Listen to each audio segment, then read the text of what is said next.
please like and subscribe. I live with my single mom in a small town full of rich people in big mansions. But we weren't one of them. Mom worked here as a maid. She would also make this amazing jam from some fruit trees in our backyard and sell it at the Sunday market. We didn't have a lot, but we had each other. Once when I was 5, she took me with her to one of the mansions where she worked. As I waited for her outside, 2 girls my age came out and started playing with the most beautiful dolls. I asked if I could join them, and we were having a really good time when suddenly a woman came out and started shouting, "What are you doing with this girl? You'll catch lice from her." What? I don't have lice. You can check my head, see? Ew, get away from me. You two, come inside right now. Wow, what a jerk. Growing up, I didn't have much to do with the rich kids, but in the 6th grade, Mom enrolled me in the fanciest school in town. I've been saving up for it, Julia. You're not gonna end up a maid like me. You'll be someone amazing one day. Well, for now, I was the school outcast in my old clothes and shoes, but I didn't care if the others ignored me. I was here to work hard and study my butt off. But there was one girl in my class who stood out more than I did, Andy. She was a total troublemaker who spent half her time in detention. One day in class, the teacher asked everyone what they'd like to do. Dr. Z! My daughter has sensitive skin. Same. Try using All Free Clear as part of your family's laundry routine.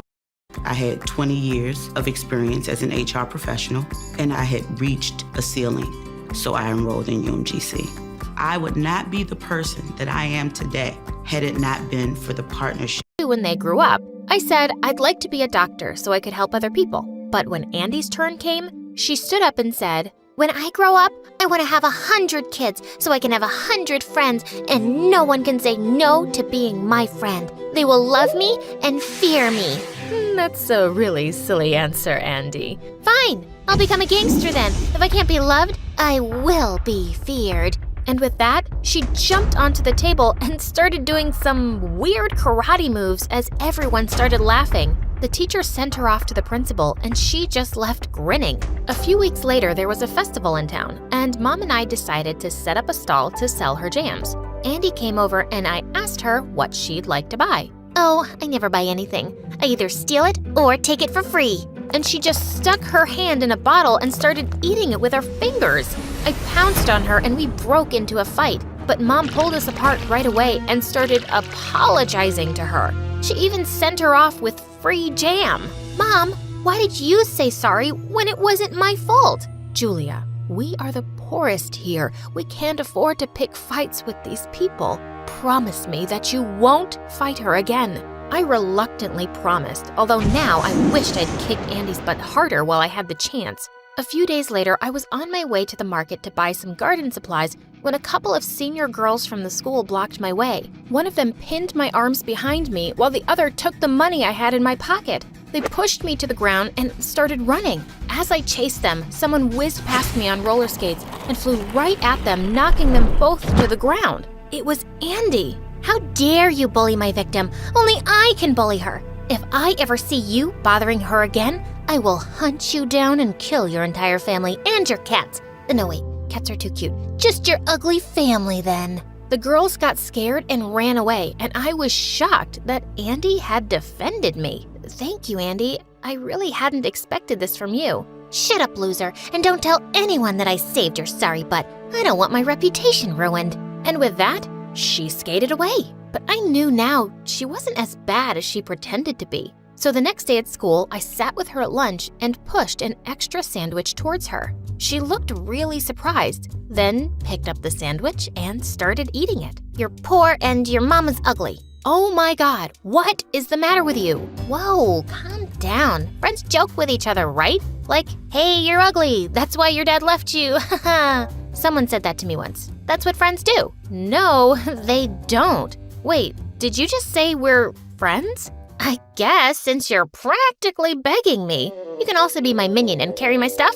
Let's just start off with being friends, okay?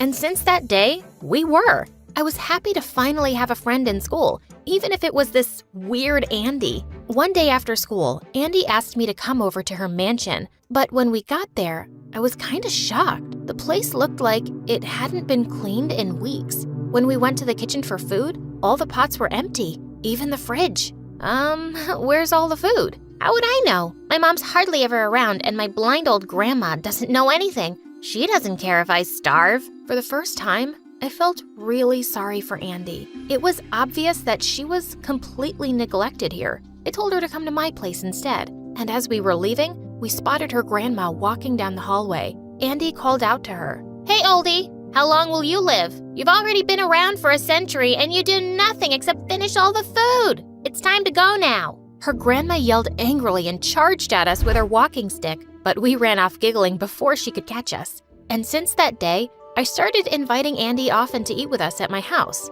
A few weeks later, I found out about an amazing... I was on my way when I heard someone screaming in pain behind a bush, and I was shocked to see Andy on the ground. Oh, Julia, I fell down from my bicycle and I'm in so much pain.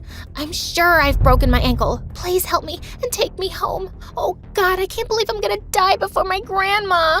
Jeez, Andy, stop being so melodramatic. You'll be okay. I got you. Lean on me. I was getting so late for my exam, but I just couldn't leave Andy alone in pain. I took her home and then ran to the exam venue like crazy. But when I got there, I was told that I was late and couldn't sit for the exam. I was devastated, but Mom consoled me when I got home and said there would always be other chances. The next day, I thought I'd check up on Andy and Mom came along, but when we entered her gate, I was stunned to see her playing football. Her ankle seemed perfectly fine, and I was furious. You witch! Yesterday was all an act, wasn't it? You weren't hurt. You just wanted me to miss my exam.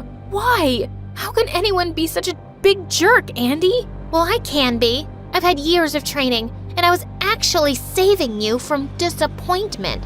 You weren't gonna get the scholarship anyway. Your dreams are too big for a maid's daughter. That was it. I charged at her and knocked her down into the mud. As we screamed and fought, her mother came running out and went bonkers on me. How dare you touch my daughter? Oh, maybe if you were around more, you could have raised your daughter better. And she wouldn't have been such a horrible person. You two really deserve each other. Just then, Mom stepped in and practically went down on her knees, apologizing to Andy's mom. I stormed off furiously and Mom followed me. Andy, are you insane? Go back and say sorry to her. We can't afford to. Just stop it, Mom. Why are you so afraid of these rich people? You don't understand, Julia. She's on the school board and could have you kicked out. I don't care. I don't want to live in fear like you. I just wish you'd stop being a coward. I regretted those words instantly, but I felt too mad to apologize. I ran home, packed my stuff, and asked one of our neighbor's friends if I could stay with them for a while. Mom gave me some space, and anytime I saw that Andy in school, I just walked the other way. As I was walking home one day, I saw a poster outside a shop about an amateur food business contest. The winner would get prize money and a chance to work with a big company. I immediately thought of Mom, and I decided I had to make up with her and tell her about it. Mom. Nice to meet you. My name's Nahida. I've actually been watching you for a long time already. If you're not sure what to do next, how about I take you on a walk? I'm really sorry for all those things I said. You're the strongest person I know, and you've always worked so hard to give me the best. I was angry at Andy, and I took it out on you. Please forgive me, and let me help you win this contest. I just know you can win. You're a strong girl, honey. I always believe in you. Mom hugged me tight, and we sent in her name right away. Each contestant was supposed to prepare 200 pieces of their own organic product. Mom and I worked like crazy making all that jam. And the night before the contest, we hired a van and loaded the bottles to take them to the venue. The next day, Mom had gone earlier to set up the stall. I waited for the driver, but he didn't show up. And when I went to the garage, the van wasn't there. I searched everywhere, shouting and crying, but I just couldn't find it. I rushed to the venue to tell Mom, and she was shocked. We just stood empty-handed in a corner while the other contestants set up their products. I was about to walk over to the judges to tell them what had happened when suddenly someone called out to me. I turned around to see Andy waving to me from our van. Julia, I found it. Your jams are all in there. Where was this? How did you get it? How did you even know? You moron, this is not the time to talk about this. I'll explain later.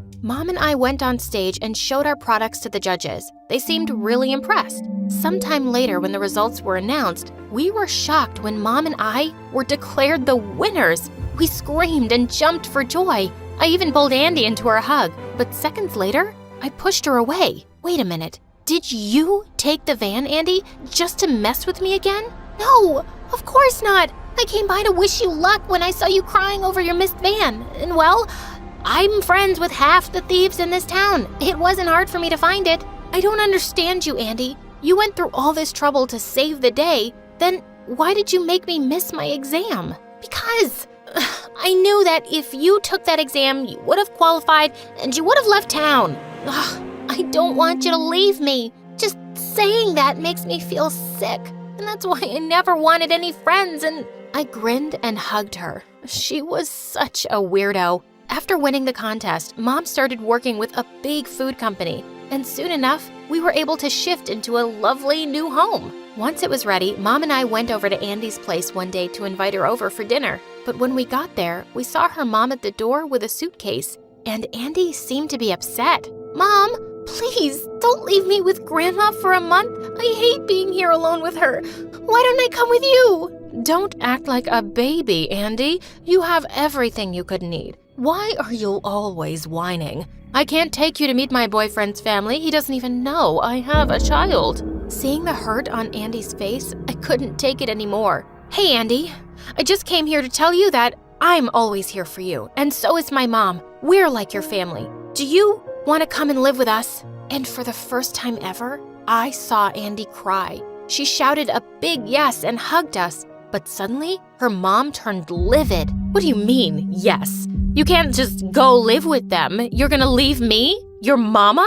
Oh, Mom, stop acting like you care. You should be relieved. Don't worry, I'll check up on Grandma and I'll come see you every 3 months. That should be enough for you, right? Ciao. And with that, we left. When we reached home, I took Andy to her very own room. From now on, this is yours. We'll get all your stuff and set it up. And if you need anything, just ask. Later that night, when I was sleeping, I suddenly screamed when someone jumped on my bed. It was Andy. Scoot over. I'm sleeping here. But you've got your own bed. You said I could have anything. Ow! You just kicked me. I hate you, Andy. I love you too, Julia. That rocking chair would look great in our new house. Oh, a new house, eh? Well, you should definitely see how Geico could help you save on homeowners insurance. Nice tip. I'll give you $2 for the chair. 2? That's a Victorian antique. Victorian antique. Geico. When the place smells delicious, but you need help with the menu, download the Google app. Just tap the camera icon, choose Translate, and Hi, I'm Mia from LA. Please like and subscribe. Growing up, it was just me and my mom, who was a famous photographer working for big brands and celebrities. So you'd think, with a photographer parent, I'd have a beautifully documented childhood. Well, you'd be wrong. I hardly had any pictures because mom was always too busy. And I was raised by nannies. Sure, mom gave me everything, but she couldn't make much time for me. She did try by setting up her studio at home, but once when she was in a meeting, I slipped into her darkroom and switched on the lights, and all her photos were destroyed. That nanny was fired, and mom relocated her studio. And then she hired a lady named Susan, who was the coolest. Susan could play hide and seek with me for hours. She'd always let me do her makeup, and she even taught me how to slide down our main staircase. She'd pitch up a tent in our backyard, and then tell me stories around a fire. And what a storyteller she was. She'd just make up magical tales in the moment, and I was hooked. What are you thinking, you lily-livered, yellow-bellied scallywag? I was thinking you should be my mom. Susan laughed it off, but I was kinda serious. She even gifted me my first notebook when I turned 8 because she knew I loved writing stories, and that meant more to me than any of the presents mom had sent. Yeah, she couldn't make it to my birthday. Once when I was 9, Susan had taken the day off, and I ended up being stuck with mom at a photo shoot at some historical building. Mom, I'm bored. Read your book, Mia. But I'm all so hungry and sleepy. Think of something fun to do for a little longer, okay? Okay, but you better come find me soon. Yeah, soon. So I skipped off to find an amazing hiding place. I thought it was clear to Mom that we were playing hide and seek. As I waited for her in my spot, I dozed off. And when I woke up, it was kinda dark. I tried to find my way back to Mom's chute, but I was totally lost. Luckily, a security guard found me and took me to the nearest police station. And the only number I knew by heart was Susan's. Sometime later, both Mom and Susan came running in, and I jumped straight into Susan's arms. Sweetie, you really scared your mom. Give her a hug. But I was so mad at her because she didn't come looking for me. Susan would have never let that happen. Soon after, in 5th grade, I came home from school one day to find a girl my age in the kitchen eating my cereal. Who are you and why are you here? And who eats cereal for lunch? I eat what I want when I want. You're not my boss. Now shoo! I was about to smack that thief in the face when Susan walked in, and she introduced the girl as Harper, her daughter. I didn't even know Susan had one, and I felt a pang of jealousy. Your mom has to travel out of town more often, so she's requested that I live here now, and I'm moving in with Harper. Isn't that great? I'm sure you two will get along wonderfully. I was certain that we would not. She was a nuisance. She threw away all my markers caps so they dried out, spilled juice all over my bed to make it look like pee, and gave my favorite shoes to a stray dog. But I only had to scream, and Susan would tell her off. Harper would tag along with us everywhere, and she'd glare at me and make comments under her breath when Susan was out of earshot. If you don't stop annoying me, I'll tell Susan to make you leave. She's my mom. If I leave, she leaves with me. Well, she likes me better. As if your mom pays her to spend time with you. You're just a job to her. I'd never really thought about it that way, but it was true. That didn't mean she loved me any less, did it? Soon enough, Mom got Harper into my school. I was the top student in class, but she replaced me quickly. Her mental math was faster, her science projects were more inventive, and her creativity had the English teacher gushing. Usually, the person with the best story would be selected to read theirs out loud every week, and now it was always her. And one day when I walked into the living room, I saw Harper on the sofa with her feet up, watching TV, and the sight boiled my blood. I just didn't want her here. It's time for my show. Please leave. There's a TV in your mom's room. Watch it there. It's not your place to tell me what to do. What's that supposed to mean? I thought my mom was like family. That makes me family too, so deal with it. I snapped and dumped her bowl of popcorn on her head. She pounced on me, and as I was pushing her off, I sent her crashing into a table, knocking off a huge vase. Susan came running in at the noise, and she went bonkers on Harper. How could you do this? You know better. But Mom... No, Harper, I told you. You had to be perfect. Do you want to go back to the way things were? You get to go to a great school and live in a nice place.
place. But if you can't appreciate that, then we leave today. I'd never seen Susan so mad, and I didn't want her to quit. Also, I felt a little bad for Harper. Wait, it was an accident. I tripped, and she was just helping me up. Susan